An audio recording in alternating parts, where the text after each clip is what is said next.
Hi, Mark. Thanks for coming in today. Have a Thank seat. you very much for having me.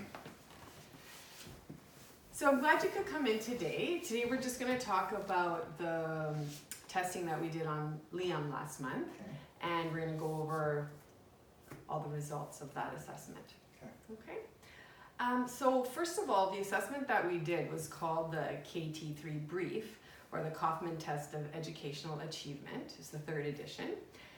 And this is a norm-based standardized test. So what that means is that, well, norm-based tests report whether a student performs better or worse than a hypothetical average student. And the hypothetical average student is determined by statistically selecting a range of group or a group of test takers that are the same age or grade as the student who's taking the test, and then they administer the test, and then they can compare that student's results to that average group. Does that make sense? Yeah. Okay, great. Let me see if I can illustrate a little bit better. So let's say that we tested 100 students. We would assume of those 100 students that 50 would probably fall on this side of the curve and 50 would fall on this side of the curve. So the average student would be in the middle. Mm-hmm. So let's say that we had a student that scored between 85 and 100. We would say that that was just below average. Make sense? Mm-hmm. And then let's say that we had a student that scored between 100 and 115. We would say that was just above average. Okay so far? Yeah. Okay, so then let's say that we had a student that scored between 70 and 85. We would say that was low average. And between 115 and 130, we would say that's high average. Similarly, if it's below 70, we would say very low average. And if it was above 130, we'd say very high average. So you can see that according to this curve, most students, the largest numbers will fall in the average category, and then less students will score more in the outlying categories. Make sense so far? Okay. So for Liam, what we did was we administered what we call the Brief Achievement Composite test, and that includes 3 subtests. There is a subtest called letter and word recognition. There is a math computation and a spelling subtest. And giving those 3 subtests gives us a quick look at his reading, writing, and mathematical ability. So that's why we chose those 3. So in terms of the letter and word recognition subtest, for this test what I asked him to do was to orally read from a list of words that were given to him.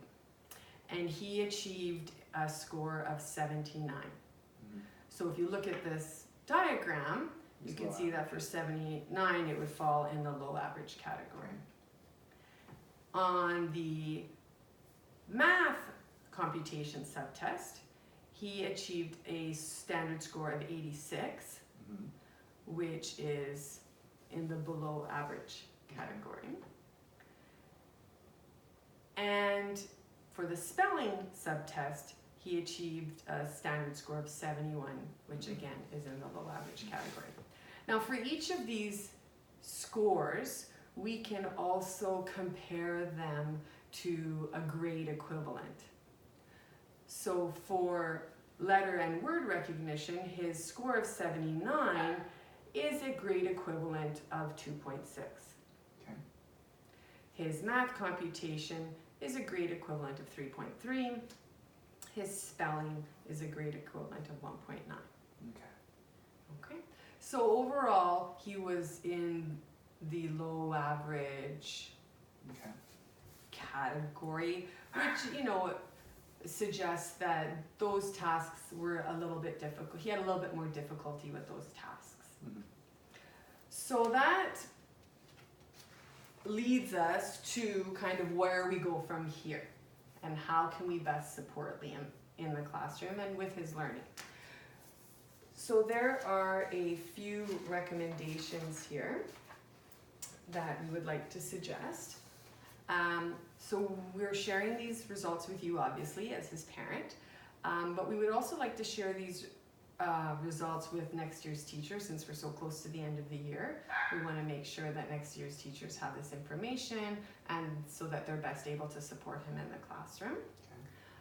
Okay. Just to rule out any possible hearing or vision issues, we would like to recommend that he have an updated hearing and vision screening to rule out any problems that could be interfering with his school performance, because he hasn't had one in several years, and it's good to maybe just rule that Just out. to make sure it's not that. Exactly.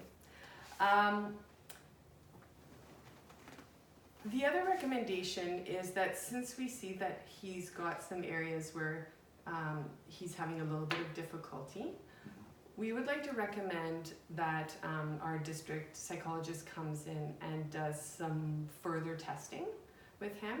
We call this a psychoeducational testing, and it would be so that we can better understand his learning needs.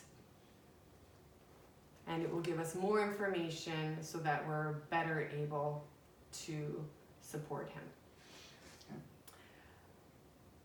In the meantime, because we're not sure when that would happen,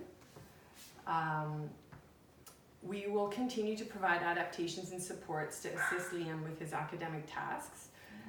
I've put some down here just so you can kind of get an idea of what we're talking about, but things like using small group instruction, mixed ability grouping, using visuals, graphic organizers, all these things that can kind of help him with maybe organizing information and processing information and just helping him in the classroom on a day-to-day basis.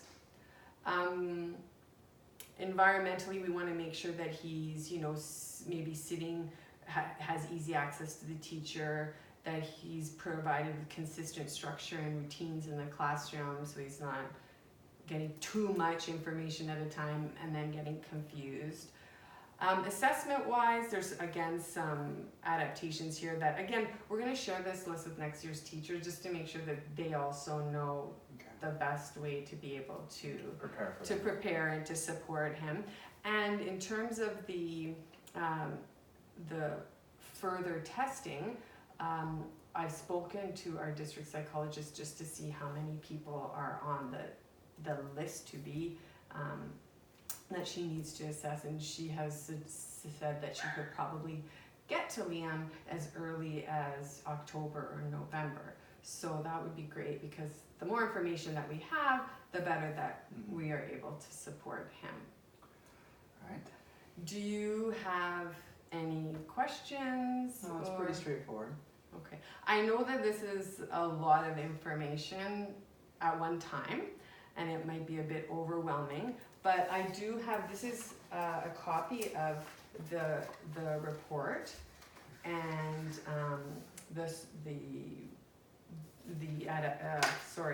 the recommendations as well. So I can give this to you to take home and you can have a look at it. And then, once you have a chance to look it over, if you have more questions or something comes up and you'd like to discuss something further, by all means, you can call me, or I can even touch base with you in a week and just see how you're doing and if you have any other questions that you wanted to ask. All right. Does that sound okay? That sounds really good. Straightforward. Okay, great. Well, thank you so much for coming in today. Thank you. It's a pleasure. Nice meeting you. Okay. Take care. Oh, hang on. Let me hear the papers. Oh, please. There you go. Okay. Have Thanks a lot. good day. Take care. Okay, Bye. bye-bye.